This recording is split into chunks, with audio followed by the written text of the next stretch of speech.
Shalom, salam dalam kasih Tuhan Yesus Kristus. Saudara-saudara, renungan pada hari ini berjudul Sikap Hati Menentukan Jalan Hidup. Sikap hati menentukan jalan hidup.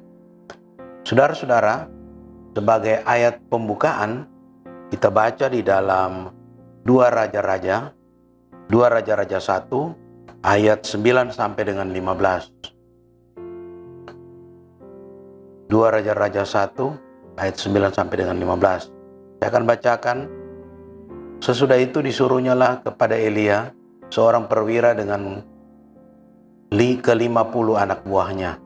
Orang itu naik menjumpai Elia yang sedang duduk di atas puncak bukit.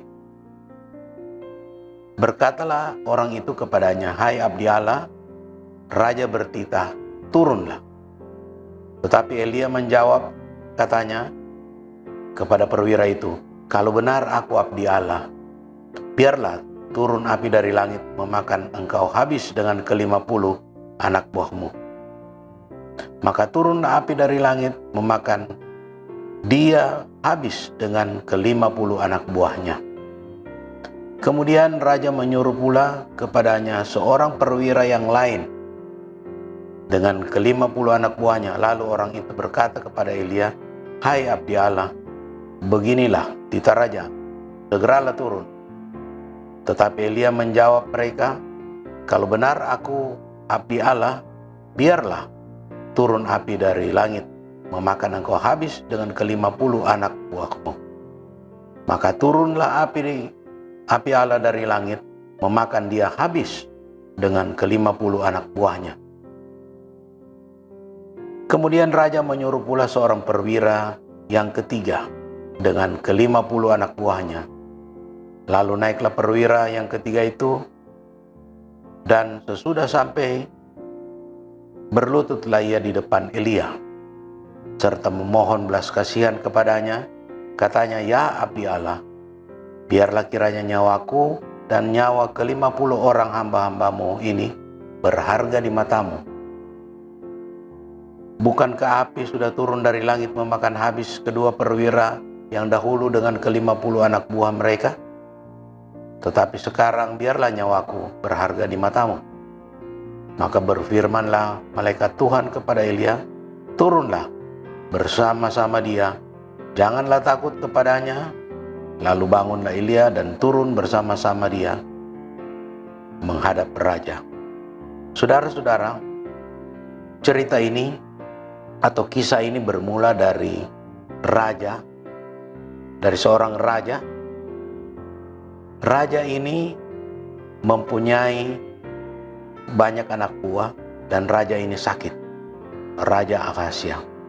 Dan saudara-saudara, raja ini tidak mau bertanya kepada nabi Tuhan atau nabi Allah, tapi dia bertanya kepada berhala. Dan dia menyuruh anak buahnya bertanya, kemudian ketemu dengan Elia. Kemudian Elia mengatakan bahwa pulang, rajamu, tuanmu akan meninggal. Nah, kemudian seperti yang kita baca tadi ayat 9 sampai dengan 15. Jadi saudara-saudara, kalau kita perhatikan di sini, anak buah dari raja memang terkesan dia arogan, terkesan dia sombong. Diperintah oleh raja, dia juga dengan begitu angkuhnya, begitu sombongnya, dia memerintah kepada Nabi Elia untuk segera turun. Tetapi apa yang terjadi? Dia dimakan habis bersama ke-50 anak buahnya, terbakar oleh api dari Tuhan, api dari langit. Perwira yang kedua dengan 50 anak buahnya juga habis. Ada arogansi, ada keangkuhan dari dua perwira ini, sehingga membuat dia mati. Tetapi berbeda dengan komandan atau perwira yang ketiga. Dengan rendah hati, dia berlutut, dia bersujud, dia memohon belas kasihan akan nyawanya dan juga nyawa ke-50 anak buahnya. Saudara-saudara, kita lihat, disinilah peran dari seorang pemimpin, peran dari seorang komandan di lapangan. Kalau salah dia bertindak, anak buahnya juga ikut mati. Tetapi komandan yang ketiga ini dia bertindak benar, tidak mati. Anak buahnya juga selamat. Karena memang Raja Ahazia memang mau memanggil Elia untuk datang kepadanya, menghadap.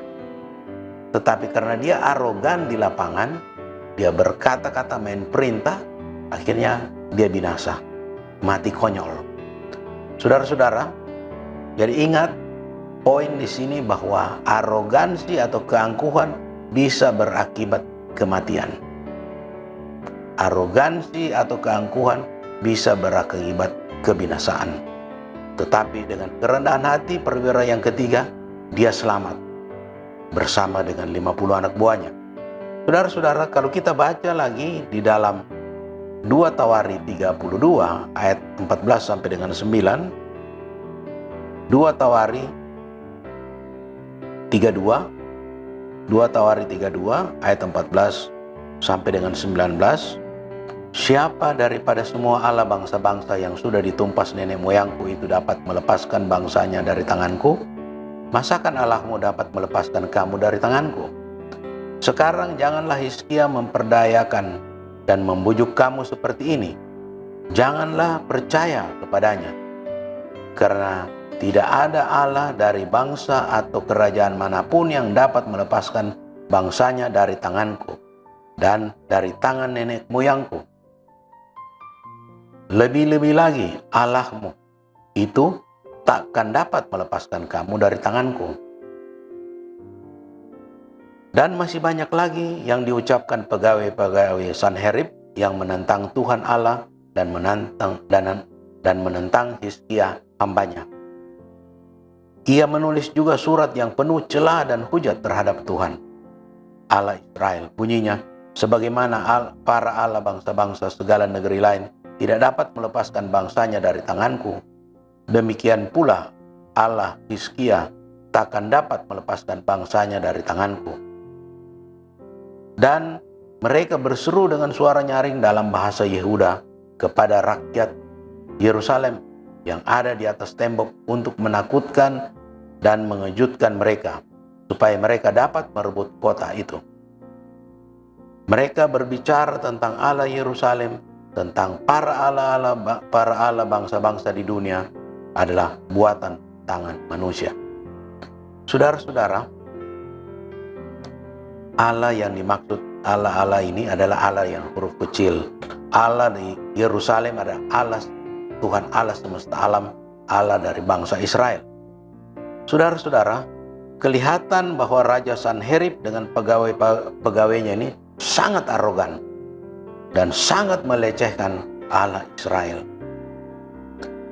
Dan saudara-saudara, Raja Hizkia dan rakyatnya ini mengalami teror mental.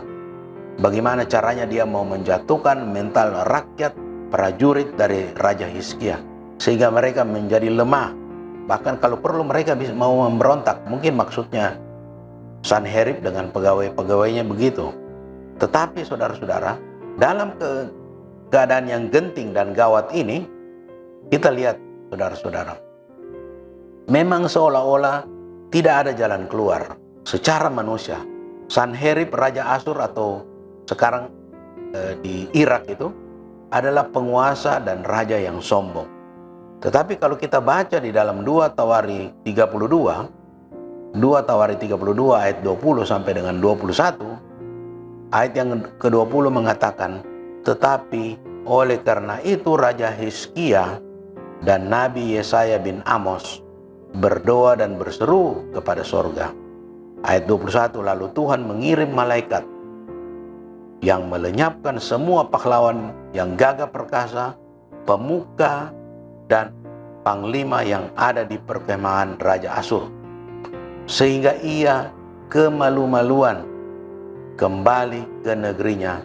Kemudian ia ditewaskan dengan pedang oleh anak-anak kandungnya sendiri ketika ia memasuki rumah Allahnya. Rumah Allahnya yang kecil atau rumah ilahnya. Jadi saudara-saudara, pasukannya binasa, bahkan dia pun dibunuh oleh anaknya. Mungkin kelakuannya juga di istana sangat menjemukan bagi keluarganya. Keluarganya pun membencinya. Dia pulang dengan menanggung malu dari peperangan. Mungkin waktu dia berangkat dengan begitu angkuhnya, dengan begitu sombongnya, dia maju dengan begitu beraninya, tetapi dia pulang seperti mungkin kucing yang disiram air basah lari. Jadi saudara-saudara, Raja Sanherib ini menanggung malu yang luar biasa. Bukan pulang dari perang dengan penuh kemenangan, disambut luar biasa, tetapi disambut mungkin dilecehkan dan pulang dengan rasa malu. Akhirnya dia dibunuh juga oleh anaknya sendiri, anak kandungnya. Padahal kalau dipikir anak kandung itu bakal pengganti papanya menjadi raja, tetapi dia dibunuh. Saudara-saudara, di sini kita lihat bahwa ada keangkuhan dan kesombongan dari Raja Sanherib dan para pegawainya. Akhirnya karena keangkuhan, kesombongannya, dia menerima kebinasaan. Tetapi Raja Hizkia dengan Nabi Yesaya berdoa dengan sungguh-sungguh, merendahkan hatinya, merendahkan dirinya. Dalam keadaan ketakutan mereka berdoa sungguh-sungguh. Sikap hatinya merendahkan diri di hadapan Tuhan. Ada kelepasan, ada keselamatan. Kemudian kita coba lihat di dalam 2 Raja-Raja 20 ayat 1 sampai dengan yang kelima. 2 Raja-Raja 20 ayat 1 sampai dengan kelima. Pada hari-hari itu Hizkia jatuh sakit dan hampir mati. Lalu datanglah Nabi Yesaya bin Amos dan berkata kepadanya, "Beginilah firman Tuhan, sampaikanlah pesan terakhir kepada keluargamu, sebab engkau akan mati, tidak akan sembuh lagi." Lalu Hizkia memalingkan mukanya ke arah dinding dan ia berdoa kepada Tuhan, "Ah Tuhan, ingatlah kiranya bahwa aku telah hidup di hadapanmu dengan setia dan dengan tulus hati, dan bahwa aku telah melakukan apa yang baik di matamu." Kemudian menangislah Hizkia dengan sangat.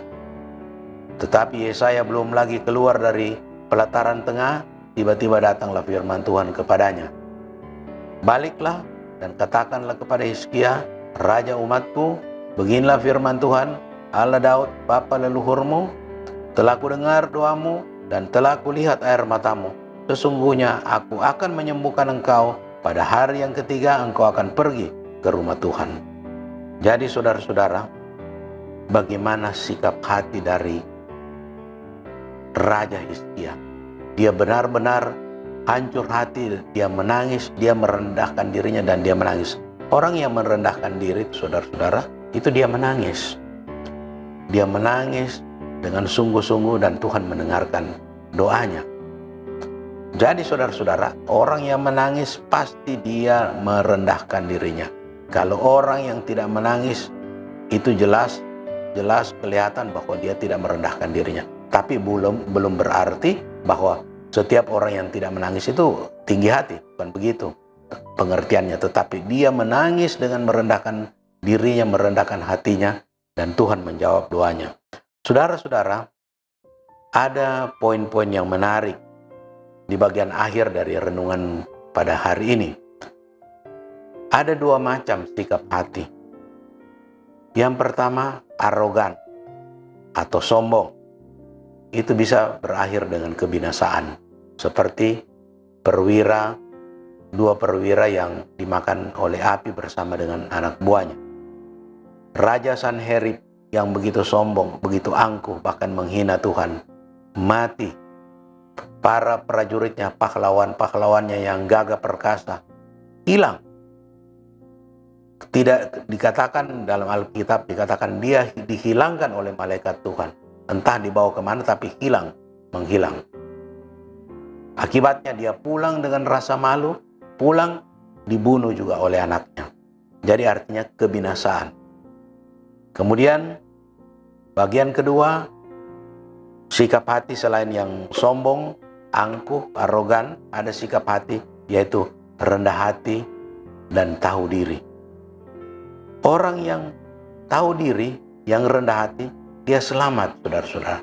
Diselamatkan oleh Tuhan. Kita sudah lihat perwira yang ketiga tadi dengan ke-50 anak buahnya itu selamat akhirnya. Kita lihat juga Raja Hizkia berdoa bersama-sama dengan Yesaya, diselamatkan oleh Tuhan, ditolong oleh Tuhan.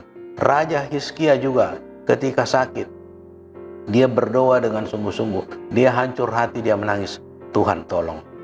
Saudara-saudara, poin yang terpenting di sini kita bisa cari, kita bisa tangkap. Tahukah Anda bahwa pertolongan Tuhan bisa tidak terjadi pada kita, bahkan kita bisa binasa karena kita memelihara kesombongan, karena kita memelihara keangkuhan? Saya ulangi, tahukah Anda bahwa pertolongan Tuhan bisa tidak terjadi kepada kita, bahkan kita bisa binasa, kita bisa mati karena kita memelihara kesombongan atau memelihara keangkuhan? Kalau saudara-saudara mau ditolong oleh Tuhan, haruslah rendah hati di hadapannya. Siapa manusia yang tidak perlu ditolong? Semua manusia memerlukan pertolongan. Mau orang miskin, mau orang kaya, orang terpelajar maupun orang tidak terpelajar, dia membutuhkan pertolongan. Karena dia sebagai manusia tidak mampu dengan kekuatan sendiri. Kalaupun ada dia merasa dia mampu dengan kekuatan sendiri, satu kali dia akan mendapat hal yang memalukan. Satu kali dia akan juga binasa. Karena dia menjauhkan dirinya dari Tuhan. Jadi saudara-saudara, kalau mau ditolong oleh Tuhan, haruslah rendah hati di hadapannya. Sekian renungan firman pada hari ini. Amin untuk firman Tuhan. Kita berdoa. Bapa di surga, Bapa yang kami sembah dalam nama Tuhan Yesus Kristus, segala puji syukur hanya untuk Engkau. Terima kasih untuk firman-Mu. Kiranya firman-Mu dapat menjadi patokan pegangan hidup kami. Kami bisa menjadi pelaku-pelaku dari firman-Mu. Firman-Mu menuntun kami sehingga kami berkenan di hadapan Engkau. Dalam nama Tuhan Yesus Kristus kami berdoa. Haleluya. Amin.